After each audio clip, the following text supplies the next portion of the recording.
तर आपण पुन्हा एकदा जाऊयात. निलेश बुधावले सध्या आपल्यासोबत आहेत. निलेश, या सगळ्या प्रतिक्रिया कदाचित तूही ऐकलेल्या असशील. राष्ट्रवादीचे कोणतेही नेते विलिनीकरणाच्या मुद्द्यावर काहीही प्रतिक्रिया देत नाहीयेत.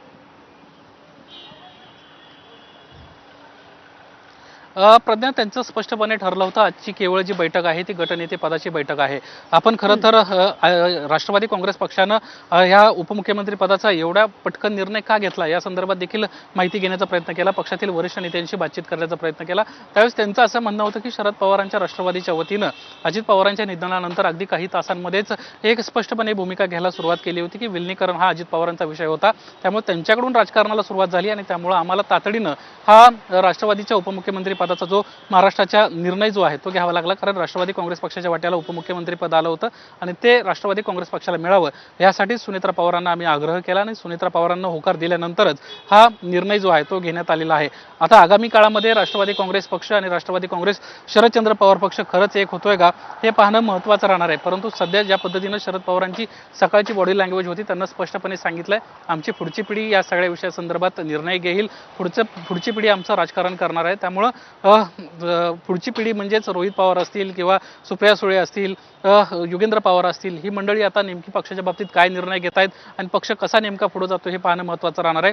सध्याच्या घडीला सुनेत्रा पवारांना राष्ट्रवादी काँग्रेस पक्षाची कमान आपल्या हातात घेतली आहे. उपमुख्यमंत्री पद तर त्यांच्याकडे आलेलंच आहे.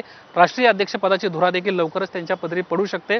कारण महायुतीच्या नेत्यांची तशी इच्छा आहे. महायुतीच्या नेत्यांसोबत, केंद्रीय नेत्यांसोबत ज्यावेळेस या विषयासंदर्भात चर्चा झाली त्यावेळेस त्यांना स्पष्टपणे म्हटलं होतं पवार का पार्टी है, पवार के घर में ही अध्यक्षपद रहेगा. आणि त्यामुळेच आता कुठेतरी पवारांच्या घरामध्येच राष्ट्रीय अध्यक्षपद देखील जाणार आहे आणि सुनेत्रा पवारच त्या अध्यक्ष असतील ही देखील माहिती समोर आलेली आहे. आत्ता आपण गटनेते पदाच्या निवडी संदर्भातली प्रक्रिया पार पाडली. प्रफुल्ल पटेल काही वेळापूर्वी बोलत होते आणि त्यांना सांगितलं की आता आम्ही उपमुख्यमंत्री पदासाठी जी प्रक्रिया आहे ती पार पाडतो आहोत.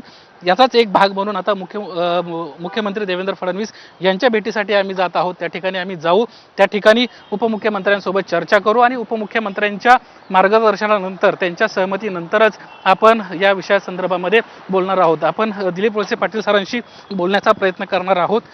कारण अनुमोदक ते या ठिकाणी होते. त्यांना अनुमोदन दिलं, त्यांना प्रस्ताव ठेवला होता आणि त्यानंतर छगन भुजबळ यांना अनुमोदन दिलं होतं आणि त्यानंतरच गटनेतेपदी आपण पाहिलं की सुनेत्रा पवार यांची निवड करण्यात आली होती.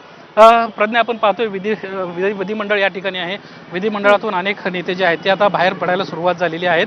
मुख्यमंत्र्यांच्या भेटीला एक शिष्टमंडळ राष्ट्रवादी काँग्रेस पक्षाचं जाईल आणि मुख्यमंत्र्यांना राष्ट्रवादी काँग्रेस पक्षाचा गटनेता सुनेत्रा पवार आहेत याची माहिती दिली जाईल आणि त्यानंतर आमदारांच्या सह्यांचं जे पत्र आहे ते देखील त्यांच्याकडे सोपवण्यात येईल आणि त्यानंतर राज्यपालांना शपथविधी संदर्भात कळवण्यात येईल. सुनेत्रा पवार यांचं नाव राष्ट्रवादी काँग्रेस पक्षाकडून निश्चित करण्यात आलेलं आहे आणि ते नाव त्यांच्यापर्यंत पोहोचवण्यात येईल आणि राष्ट्रवादी काँग्रेस पक्षाच्या विधिमंडळाच्या नेत्या म्हणून सुनेत्रा पवार यांची निवड झाली आहे आणि उपमुख्यमंत्री पदासाठी देखील आमचा तोच चेहरा आहे हे देखील स्पष्टपणे सांगण्यात येईल. आणि त्यानंतर 5:30 वाजता महाराष्ट्राची पहिली महिला उपमुख्यमंत्री म्हणून सुनेत्रा अजित पवार या शपथ घेताना दिसतील आणि त्यानंतर खऱ्या अर्थानं त्यांच्या कामाला सुरुवात होणार आहे. आपण त्यांच्या कामकाजाबद्दल देखील माहिती घेण्याचा प्रयत्न केला. कारण अजित पवारांकडे अनेक महत्त्वाची खाती जी आहेत ती होती.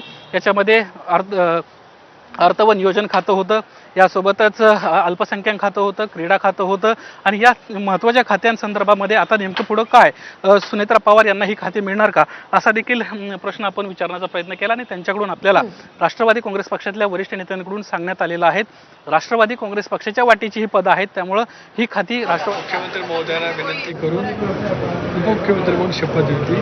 हा महत्त्वाचा भाग आहे.